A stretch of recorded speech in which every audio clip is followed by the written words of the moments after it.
It is a special blessing to belong among those who can and may devote their best energies to the contemplation and exploration of objective and timeless things. How happy and grateful I am for having been granted this blessing, which bestows upon one a large measure of independence from one's personal fate and from the attitude of one's contemporaries. Yet this independence must not inure us to the awareness of the duties that constantly bind us to the past, present and future of humankind at large. Our situation on this earth seems strange. Every one of us appears here, involuntarily and uninvited, for a short stay, without knowing the why and the wherefore. In our daily lives we feel only the man is here for the sake of others, for those whom we love and for many other beings whose fate is connected with our own. I am often troubled by the thought that my life is based to such a large extent on the work of my fellow human beings, and I am aware of my great indebtedness to them. I do not believe in free will. Schopenhauer's words, "Man can do what he wants, but he cannot will what he wills," accompany me in all situations throughout my life and reconcile me with the actions of others, even if they are rather painful to me.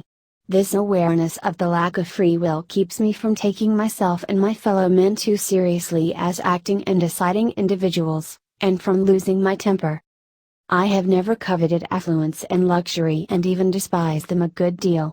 My passion for social justice has often brought me into conflict with people, as has my aversion to any obligation and dependence I did not regard as absolutely necessary. Part 2. I have a high regard for the individual and an insuperable distaste for violence and fanaticism. All these motives have made me a passionate pacifist and anti-militarist. I am against any chauvinism, even in the guise of mere patriotism. Privileges based on position and property have always seemed to me unjust and pernicious, as does any exaggerated personality cult. I am an adherent of the ideal of democracy, although I know well the weaknesses of the democratic form of government. Social equality and economic protection of the individual have always seemed to me the important communal aims of the state.